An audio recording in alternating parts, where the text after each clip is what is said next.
ये mandate firms होती हैं, ये डायरेक्ट क्लाइंट्स को प्रेफरेंस देते हैं या ब्रोकर्स के क्लाइंट्स को?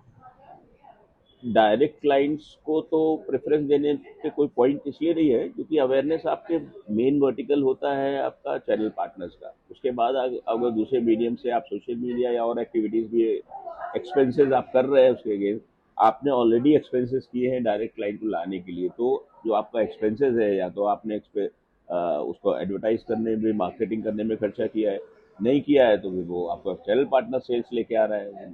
बोथ द केसेस में आपके एक्सपेंसेस इक्वली होने वाले हैं, बहुत ज़्यादा डिफरेंस नहीं होता है। लेकिन माइंडसेट क्लाइंट का ऐसा होता है कि मैं क्लाइंट ब्रोकर के साथ नहीं जाऊंगा तो मुझे कुछ डिस्काउंट मिल जाएगा, तो वो एक मिसकंसेप्शन है, एब्सोल्युटली रॉन्ग। अच्छा, तो ब्रोकर्स को मैंडेट फर्म्स से क्या बेनिफिट मिलता है? ब्रोकर्स को मैंडेट फर्म से ये है कि वो उनके फेलो, उनकी साइकोलॉजी को समझने वाले उनकी फ्रेटर्निटी से होते हैं, तो उनकी प्रॉब्लम्स को अच्छे से टेक केयर कर पाते हैं, जो कि डेवलपर नहीं करता है। डेवलपर के पास में अगर होता भी है कभी भी, तो वो चैनल पार्टनर की ना साइकोलॉजी समझता है ना उनकी वेलबींग के लिए सपोर्ट करता है। Mandate firms, because mandate firms का ओरिजिन ही चैनल पार्टनर से हुआ है, तो वो उसी उसी फ्रेटर्निटी से हैं, तो वो अपनी फ्रेटर्निटी को टेक केयर करने के लिए they are more competent, they are more concern. तो मैंडेट फर्म में हर चैनल पार्टनर्स को प्रेफरेबली काम करना चाहिए रादर देन जो डायरेक्ट डेवलपर सेल कर रहा है उसके पास जाने में उनके जो इंटरेस्ट है वो सेफ गार्ड नहीं होते हैं। आयरनिकली में मुझे बोल रहा है क्योंकि डेवलपर्स क्या करते हैं फिर वो टैगिंग पीरियड को, जैसे मैंने लास्ट में भी बोला था, 1 महीने के बाद वो डायरेक्ट क्लाइंट को बुलाएंगे और ब्रोकर को भी इससे निकाल देते हैं। ये माइंडसेट है। I am not accusing any developers, developers का माइंडसेट होता है कि चलो ये पैसे बच रहे हैं, बचा रहे हैं, बट वो बचते नहीं है, नाम खराब हो जाता है। इसलिए वो जो मैंडेट फर्म है वो ऑलवेज हेल्पफुल है डेवलपर्स के लिए इन एनी केस। तो ये मैंडेट फर्म्स जो है, ये प्राइस के नेगोशिएशंस कैसे करती है? हाँ, प्राइस के नेगोशिएशंस कैसे हैंडल करती है? प्राइस के निगोशिएशंस मैंडेट को फर्म नहीं, उनको ऑलरेडी वो प्रेस्क्राइब्ड है, वो प्राइस है डिफाइंड। प्राइस में ऐसा कुछ नहीं है कि first few units at a certain price, fix pricing formula है एक्चुअली उसमें। अब वो साइकोलॉजिकली क्लाइंट समझता है कि मेरे को जो डिस्काउंट 6 महीने पहले दे रहे थे वो 6 महीने बाद भी मिलना चाहिए, तो वो उनका मिथ होता है। क्योंकि वो ऑलरेडी प्राइस डिफाइंड होते हैं कि 3 महीने के ब्रैकेट में इस कंस्ट्रक्शन स्टेज में ये डिस्काउंट मिलेगा, उस कंस्ट्रक्शन स्टेज में ये डिस्काउंट मिलेगा, कंप्लीट होने पर ये डिस्काउंट नहीं मिलेगा। तो वो सब डिफाइंड है, वो साइकोलॉजिकल या लॉजिकल बिल्कुल होता है। उसमें कोई in fact price is almost the fix, more और लेस नेगोशिएबल की टर्म्स होती है, वो बहुत ज़्यादा मेजर अमाउंट नहीं होता है। तो हिमांशु जी, अब मेरा फाइनल क्वेश्चन है ये आपको, कि आपके हिसाब से मैंडेट फर्म्स रियल एस्टेट को सिंप्लीफाई करती है या कॉम्प्लिकेट?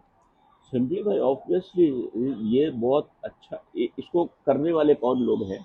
हर जगह पे देखिए, कॉम्पिटेंट और नॉन कॉम्पिटेंट एंड एथिक्स और नॉन एथिक्स फॉलोअर्स तो हर बिजनेस में मिलते हैं आपको। और जो एथिक्स पे काम करने वाले हैं वो शेड आउट भी होते हैं, उनके पास काम की भी कमी नहीं होती। नहीं तो आप देखो मैंडेट फर्म भी, हमको काम नहीं मिल रहा है, हमको हमारे पास काम नहीं है, कोई भी काम ले लेते हैं, किसी का भी ले लेते हैं, कैसे भी कर लेते हैं। जिसके जो क्वालिटी डिलीवर करता है उसके पास काम की कोई कमी नहीं होती, वो एवरी फील्ड में सब जगह मिलता है। तो इसमें वैसा कुछ भी नहीं है कि अच्छे लोगों के पास काम नहीं है, अच्छे लोगों के पास काम है। अच्छे लोग मतलब एथिक्स और सिस्टम फॉलो करने वाले के लिए। तो अब मैं आपसे सीधा एक रिक्वेस्ट कर रही हूँ कि जितने भी मैंडेट फर्म होल्डर्स या मैंडेट फर्म के ओनर्स होंगे जो आज ये मेरा वीडियो देख रहे हैं, अ, आप उनके लिए क्या मैसेज देना चाहते हैं? मेरा मैसेज ये है कि क्वालिटी में आप अपनी फीस में कॉम्प्रोमाइज़ नहीं करें। फीस में कॉम्प्रोमाइज़ करेंगे तो डेवलपर या कोई भी होगा वो आपको फिर कहीं ना कहीं पे आपको नेगोशिएट की कोई लिमिट, जब प्राइस में नेगोशिएट करेंगे, सर्विसेज में नेगोशिएट करेंगे, तो क्वालिटी में भी कॉम्प्रोमाइज़ होगा। तो अपने service charges, what ever service charges expenses हैं, जो क्वालिटी एक्सपेंस करेंगे तो क्वालिटी रिजल्ट्स आएंगे, रेवेन्यू जल्दी आएगा तो डेवलपर को भी फायदा है। Sooner the revenue and the better the preposition, ये सब समझते हैं। लेकिन 99 के फेयर में रहते हैं, और कम हो जाए और कम हो जाए, 1 रुपए में 5 चवन्नी बना दें, वो डेवलपर भी लॉस में रहते हैं। और मैंडेट तो लॉस में इसलिए जाते हैं कि वो काम लेने के लिए कहीं किसी भी लेवल पर कॉम्प्रोमाइज़ कर देते हैं। चलो हमको 4% पे भी काम कर लेंगे, 2% की उनके उनके उनका क्या होता है कि सर्कुलेशन मूवमेंट चाहिए, इतनी बड़ी टीम साथ में चल रही है, उनको उस टीम को केटर करना है तो काम चाहिए उनको।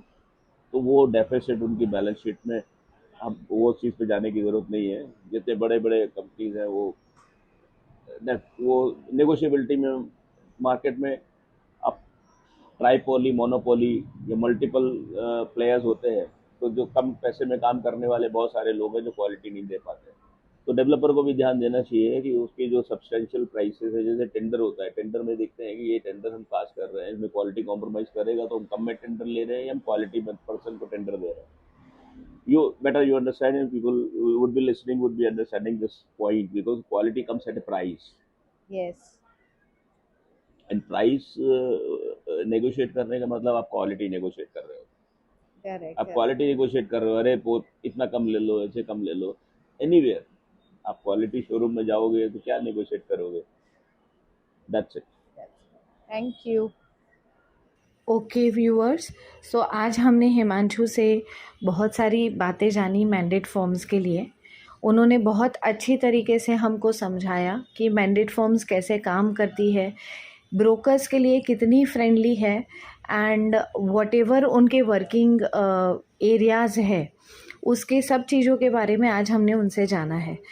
अगले एपिसोड में मैं मैंडेट फॉर्म्स के बारे में ही बात करूँगी। आपके पास अगर कुछ क्वेश्चंस है जो आप हिमांशु से उसका जवाब जानना चाहते हैं स्पेसिफिकली मैंडेट फॉर्म्स को लेके, तो प्लीज़ इस वीडियो को कमेंट में डालिए। वीडियो के कमेंट में आप पूछ सकते हैं अपने क्वेश्चंस, जो मैं अगले एपिसोड में हिमांशु से कवर करूँगी। तब तक आप मेरे वीडियोस को लाइक, कमेंट एंड शेयर करते रहिए, फॉलो करिए, सब्सक्राइब करिए। Thank you very much.